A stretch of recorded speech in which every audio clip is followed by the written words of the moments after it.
Queridos, hoje à noite o título dessa mensagem é A Geração de João Batista. Então vamos abrir lá em Mateus 3, versículos 1 a 15. Naqueles dias apareceu João Batista pregando no deserto da Judéia e dizendo: arrependei-vos, pois está próximo o reino dos céus. Este é aquele de quem o profeta Isaías falou ao dizer: vós o que clama no deserto, preparai o caminho do Senhor, endireitai as suas veredas. As roupas de João eram feitas de pelos de camelo e ele trazia um cinto de couro na cintura. Seu alimento era gafanhotos e mel silvestre. Então iam ter com ele os habitantes de Jerusalém, de toda a Judéia e de toda a região circunvizinha ao Jordão. Confessavam os seus pecados e eram batizados por ele no rio Jordão. Vendo ele, porém, que muitos fariseus e saduceus vinham ao batismo, disse-lhes: raça de víboras, quem vos ensinou a fugir da ira futura? Produzir fruto que mostre arrependimento. E não penseis que basta dizer: temos por pai a Abraão. Eu vos digo que destas pedras Deus pode fazer surgir filhos a Abraão. O machado já está posto à raiz das árvores, e toda árvore que não produz bom fruto será cortada e lançada ao fogo. Testemunho de João Batista, versículo 11. Eu vos batizo com água para arrependimento, mas depois de mim vem aquele que é mais poderoso do que eu, cujas sandálias não sou digno de levar. Ele vos batizará com o Espírito Santo e com fogo. Na mão ele tem a pá e limpará a sua eira, recolherá o trigo no seu celeiro e queimará a palha com fogo que nunca se apagará. Versículo 13, então veio Jesus da Galileia ao Jordão para ser batizado por João. João, porém, tentava impedi-lo, dizendo: eu preciso ser batizado por ti, e vens tu a mim? Jesus, porém, lhe respondeu: deixa por agora, pois assim nos convém cumprir toda a justiça. Então, concordou João. Eu entendo, até aqui, por enquanto, eu entendo que nós, os cristãos da atualidade, nós vivemos o período próximo à segunda vinda de Cristo. E logo nós vamos ver um texto que comprova isso que eu estou dizendo. E eu entendo também que assim como antes da primeira vinda de Cristo houve a preparação para que Jesus viesse e se mostrasse ao público, também nesse tempo precisa. E nós precisamos ser, a Igreja de Cristo, hoje precisa ser os Joões Batistas desse tempo, para que Jesus Cristo possa vir e completar a sua obra nesse mundo. Eu quero te convidar então a abrir comigo em Mateus 24, versículo 3 a 14, depois do 32 ao 44. Estando ele assentado no Monte das Oliveiras, aproximaram-se dele os discípulos, em particular, e lhe pediram: dize-nos quando acontecerão estas coisas, e que sinal haverá da tua vinda e do fim dos tempos. Respondeu-lhe Jesus: acautelai-vos, que ninguém vos engane, pois muitos virão em meu nome, dizendo: eu sou o Cristo, e enganarão a muitos. Ouvireis de guerras e rumores de guerras, mas cuidado, para não vos alarmardes. Tais coisas devem acontecer, mas ainda não é o fim. Nação se levantará contra nação, reino contra reino, e haverá fomes, pestes e terremotos em vários lugares. Todas essas coisas, porém, são o princípio das dores. Então vos hão de entregar para serdes atormentados e vos matarão. Sereis odiados de todas as nações por causa do meu nome. Nesse tempo, muitos se escandalizarão, trair-se-ão mutuamente e se odiarão uns aos outros. Surgirão muitos falsos profetas e enganarão a muitos. E por se multiplicar a iniquidade, o amor de quase todos esfriará. Mas aquele que perseverar até o fim será salvo. E este evangelho do reino será pregado em todo o mundo, em testemunha a todas as nações, então virá o fim. Vamos lá para o 32, ainda do Mateus 24. Jesus dizendo: aprendei agora esta parábola da figueira. Quando já os seus ramos se renovam e brotam folhas, sabeis que está próximo o verão. Igualmente vós, quando virdes todas essas coisas, sabei que ele está próximo às portas. Em verdade vos digo que não passará esta geração sem que todas essas coisas aconteçam. O céu e a terra passarão, mas as minhas palavras jamais passarão. Quanto ao dia e a hora, ninguém sabe, nem os anjos do céu, nem o Filho, mas somente o Pai. Como foi nos dias de Noé, assim será também a vinda do Filho do Homem. Pois assim como nos dias anteriores ao dilúvio, comiam, bebiam, casavam e davam-se em casamentos, até o dia em que Noé entrou na arca, e não o perceberam, até que veio o dilúvio e levou todos. Assim será também a vinda do Filho do Homem. Estando 2 no campo, será levado um e deixado o outro. Estando 2 moendo no moinho, será levado uma e deixado a outra. Portanto, vigiai, porque não sabeis a que hora há de vir o nosso Senhor. Entendei, pois, isto: se o pai de família soubesse a que hora viria o ladrão, vigiaria e não deixaria que a sua casa fosse arrombada. Por isso, estai vós também atentos, porque o Filho do Homem virá na hora em que não esperais. Ali a gente vê Jesus falando aos discípulos. Os discípulos fazem uma pergunta para Jesus: Jesus, o que vai acontecer antes da tua segunda vinda, antes do final dos tempos? E aí Jesus fala a respeito de algumas coisas. E aí eu quero que você pense junto comigo se essas coisas que Jesus disse já não estão acontecendo. Veja ali versículo 5, pessoas falando serem Jesus. Nós temos um exemplo clássico, aqui é uma lenda no Brasil, infelizmente, o Henrique Cristo. Quem já ouviu falar do Henrique Cristo? Né? O cara, eu acho que hoje ele mora em Goiás ou Brasília, alguma coisa assim, né? Ele viveu muito tempo em Curitiba, e ele diz que ele é o Filho de Deus, que é o Jesus encarnado. Nesse tempo ele é um dos que diz, né? Porque eu vi esses dias uma matéria na internet, que tem um cara na Rússia também, ele é cabeludo, ele é fortão, assim, bonitão, e ele tem uma galera que vai atrás dele, e tem gente que acredita que ele é Jesus. Então, pessoas dizendo serem Jesus, nós já temos visto no nosso tempo. Depois, ali no versículo 6, fala sobre guerras e rumores de guerras. Aí nós podemos lembrar da guerra no Oriente Médio, né? A gente pensa na África tem muita guerra civil dentro dos países da África, né? A gente vê ali no Oriente Médio a guerra constante que há entre Israel e a Palestina, né, na faixa de Gaza. É uma guerra que há constante, rumores de guerras, as guerras entre as Coreias, né? A Coreia do Norte tem um líder muito louco lá, o cara, ele acha que é Deus, inclusive, e ele vive ameaçando a Coreia do Sul, ele vive ameaçando o Japão. Ele inclusive diz que ele tem já mísseis nucleares de alto alcance que poderiam já atingir o Japão e até mesmo os Estados Unidos. Então, aí entram os rumores de guerra, conforme nós lemos no versículo 6. Aí no versículo 7, nós lemos sobre fomes, pestes e terremotos. Não sei se você sabe, mas hoje no mundo, a população do mundo é em torno de 7 bilhões e 200 milhões de pessoas. E há uma estatística que 800 milhões de pessoas hoje no mundo passam fome. Não tem o que comer muitos dias, não é? Um dia. Então isso é em torno de 11% da população do planeta passa fome. Fomes, conforme fala no versículo 7. Pestes. Nós tivemos há pouco tempo atrás na África, né, era uma preocupação mundial, o vírus do Ebola, né, aqui no Brasil, a gente teve passando até dias, se falava muito, dias anteriores às Olimpíadas, né, se falava muito do Zika vírus, e o Zika vírus também causando a microcefalia em muitas crianças, pestes, doenças. Quem ouviu falar aí nos últimos dias sobre o terremoto que deu na Itália, lá numa cidade turística lá na Itália, né? Foi notícia mundial aí, muito terremoto em lugares que ainda não tinha acontecido, tem acontecido ultimamente.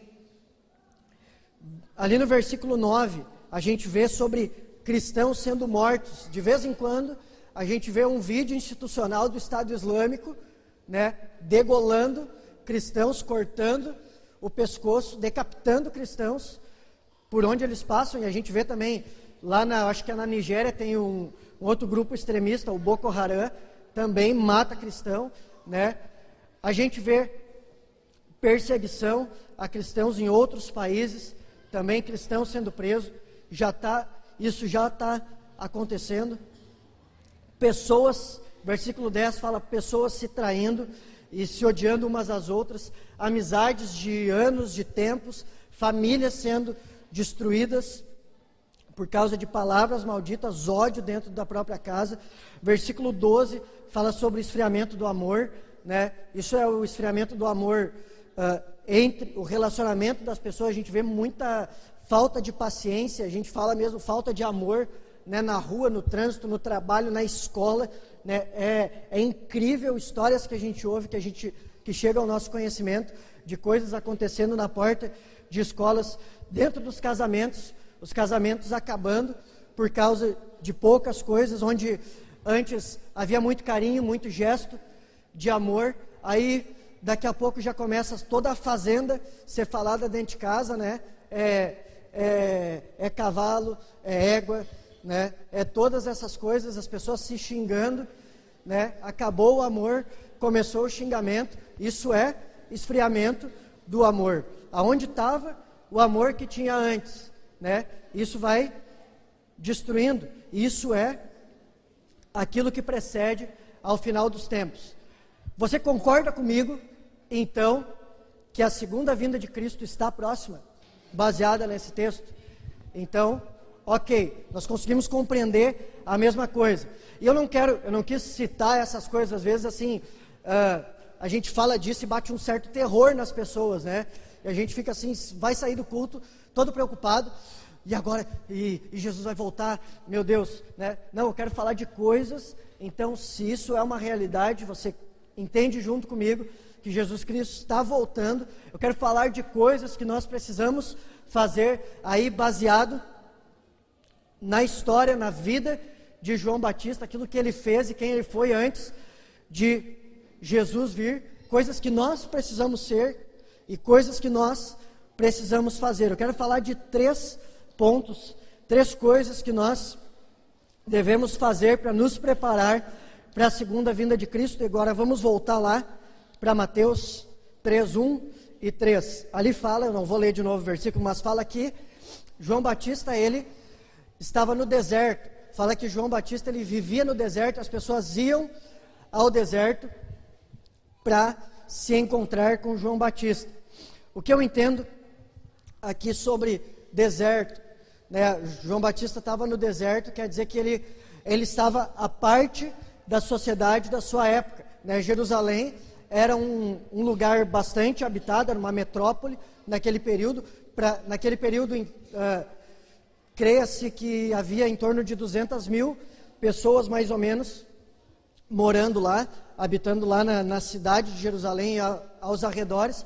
Se você pensar assim, 200 mil pessoas tem São Leopoldo é quase interior, mas para aquela época que não havia 7 bilhões de pessoas no planeta Terra, aí era uma grande cidade, uma cidade que tinha 200 mil pessoas. E aí tinha toda essa galera lá, mas João Batista escolheu viver no deserto e ficar à parte da metrópole, do restante da multidão. O que eu entendo sobre isso? Que João Batista, ele escolheu isso porque ele precisava ser santo para preparar o caminho de Cristo. Ele precisava ser santo para estar pronto para quando Jesus aparecesse no tempo dele. Então, o que eu entendo para nós, queridos, nós também precisamos ser santos. A palavra diz que sem santidade ninguém verá a Deus, né? Quando eu falo de santidade, eu normalmente falo e cito esse versículo, porque ele fica bem claro por qual é a necessidade da santidade. O que eu digo sobre santidade para o nosso tempo, né? O que é viver, seria viver no deserto como João Batista, é não se envolver nas práticas erradas que hoje já são normais no mundo, né? Por exemplo, ver pornografia é uma coisa super normal no mundo, né? Isso é uma coisa normal na escola, é uma coisa normal no trabalho. Facilmente hoje se troca mensagens pornográficas no WhatsApp, no Messenger, em outros lugares, né? E aí muitas vezes nós recebemos, nós ainda comentamos, compartilhamos. Isso não é estar vivendo uma vida em santidade, estar vivendo uma vida à parte do mundo, daquilo que é a realidade do mundo. Às vezes a gente pensa pensa na pornografia, a gente pensa de fato no ato sexual, né? Ver isso, mas também fotos sensuais são pornografia, né? Não só a nudez em si, mas fotos de mulheres, de homens seminus também são pornografia, né? Às vezes para um homem ver uma revista da Hermes, nem sei se existe ainda a Hermes, né? Pode ser algo pornográfico, né? Tem as mulheres com... Ali é uma revista que vende de tudo, né? A revista da Avon, a revista, aquela que vem junto com a Avon, né? Tem mulheres, tem roupa, tem lingerie, tem um monte de coisa sendo vendida. Querido, se aquilo é um problema para ti, passa reto. Vai ver pote, vai ver livro, né? Mas não olha aquilo, né? Deixa para tua mulher olhar e comprar, se isso é um problema para ti.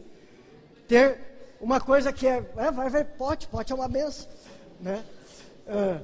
Vale tudo para fugir do pecado, é verdade. Ter relações extraconjugais, né? Isso é uma coisa também que hoje é normal. Hoje o cara que não tem uma outra mulher é um cara careta, um cara errado, é um cara que não faz parte da galera, não faz parte dos grupos de amizade no serviço, na faculdade, né? O cara que não tem uma namorada só, o cara tá fora, né? Tem que ter mais, tá?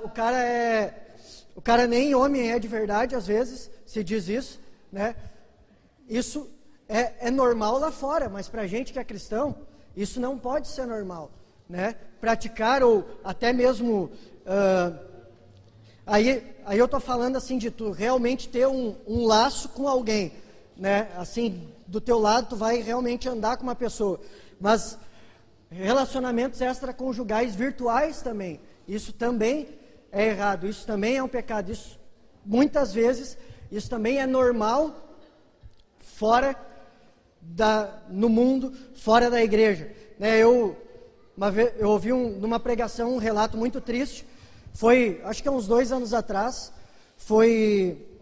os hackers entraram num site americano de traição mesmo, né? Era para isso o site, e só podia se inscrever quem já era casado.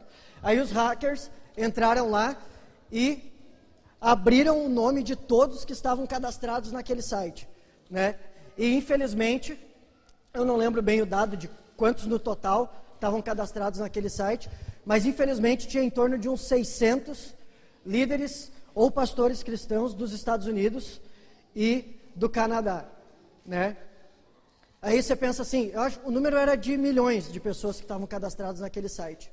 Aí você pensa assim, era só 600, mas não era para ter nenhum, não é verdade?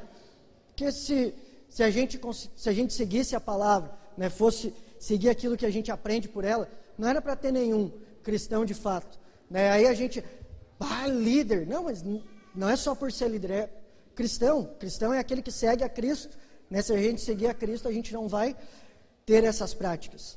Então, se no mundo nós vemos essas coisas, nós vemos as pessoas vivendo longe de Cristo, longe de uma vida santa, se nós queremos estar preparados para a segunda vinda de Cristo, para subir com Ele, nós precisamos estar vivendo uma vida de santidade, assim como João Batista vivia.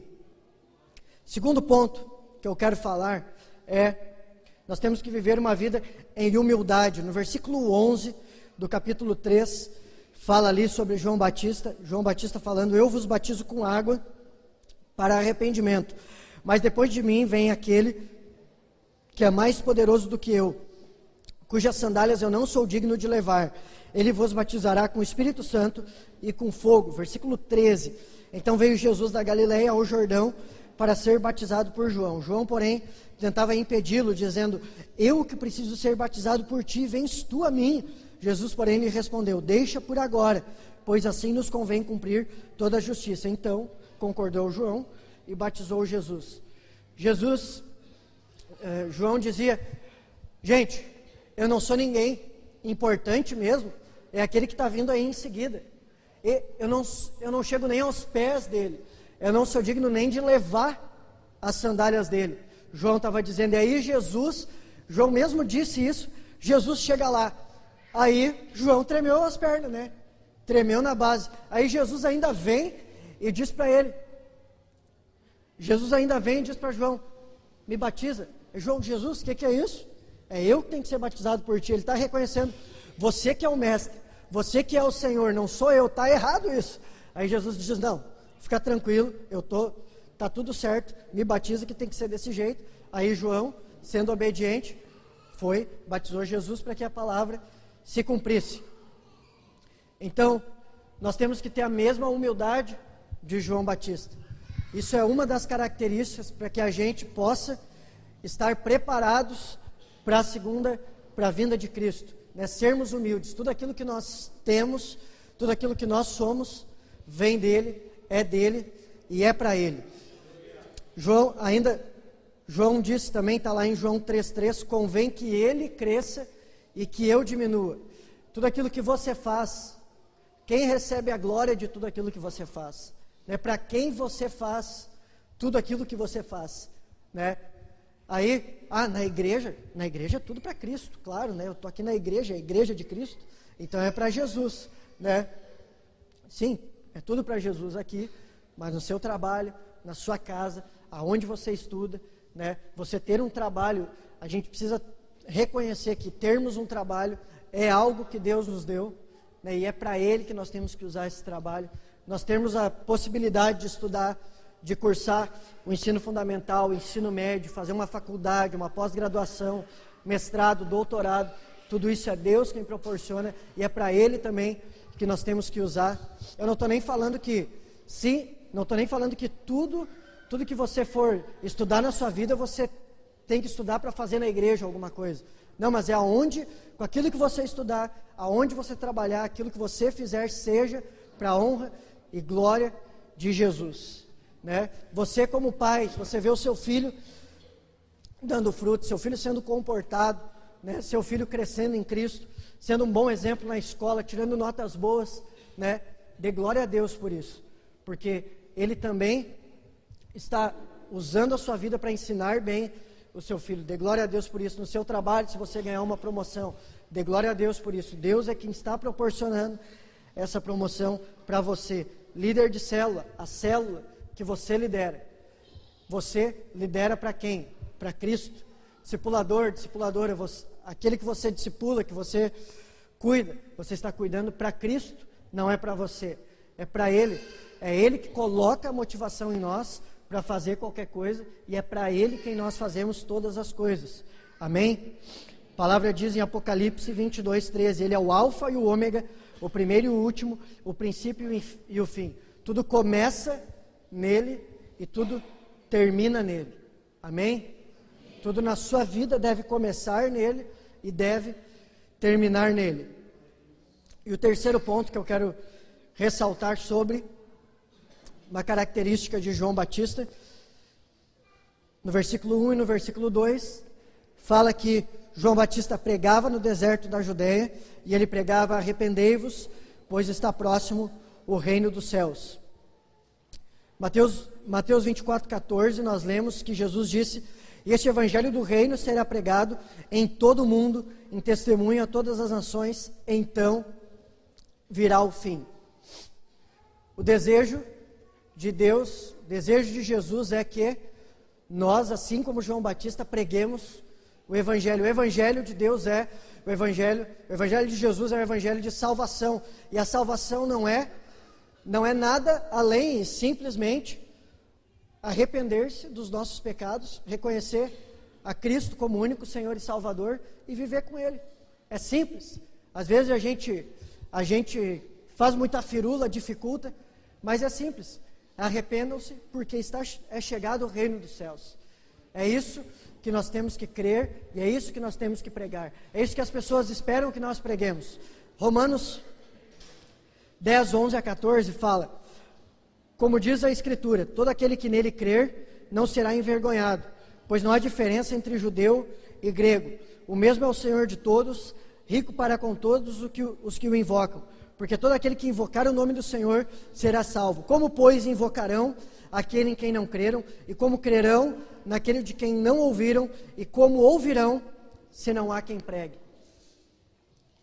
Como ouvirão, se não há quem pregue? Quem tem que pregar a palavra? Nós. Quem tem que pregar? Diga assim: eu tenho que pregar. Agora, vira para a pessoa que está do teu lado e diz assim: eu tenho que pregar,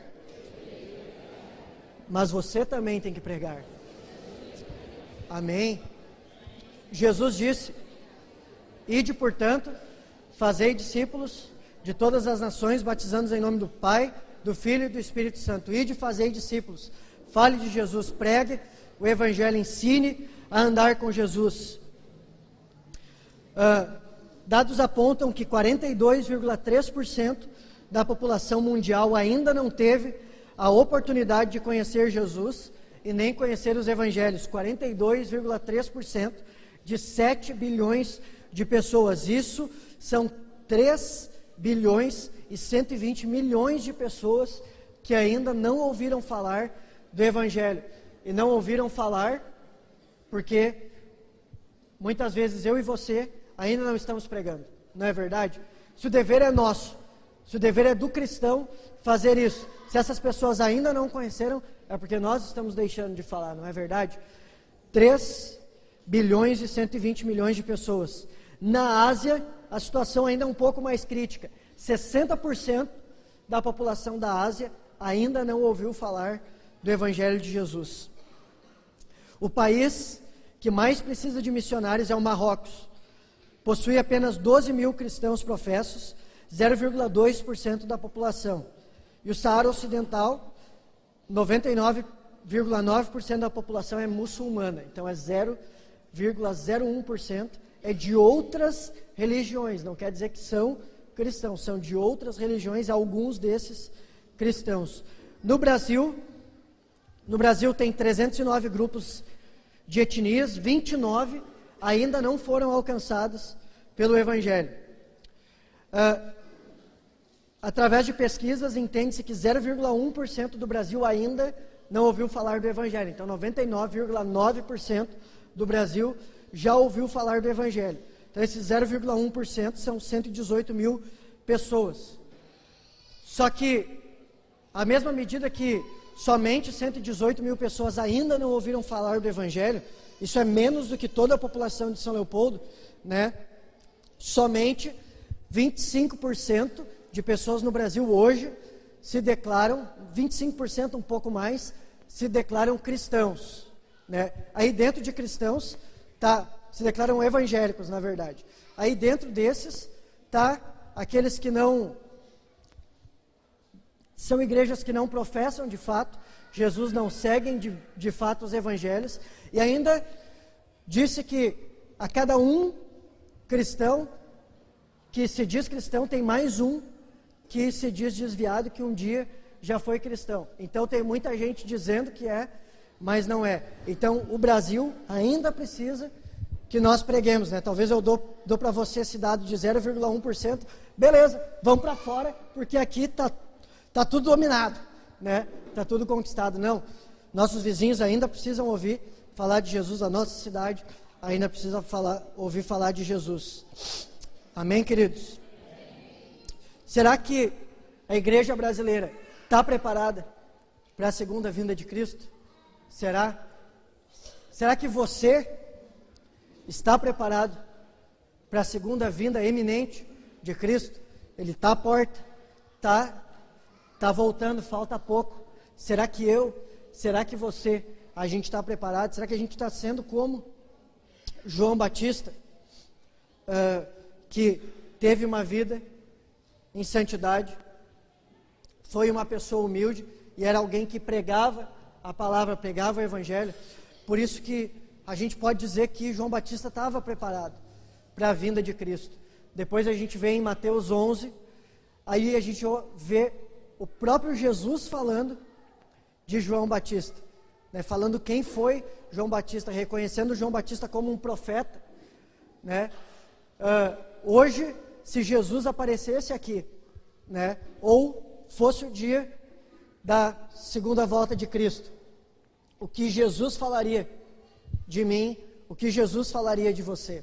Eu acredito que porque João Batista tinha essas características, Jesus pôde falar coisas boas dele, né? Será que Jesus poderia falar coisas boas de nós para as outras pessoas, né? Essa palavra é uma palavra de Deus para que nós saiamos daqui nessa noite, de fato, diferentes e preparados, nos preparando para a segunda vinda de Cristo.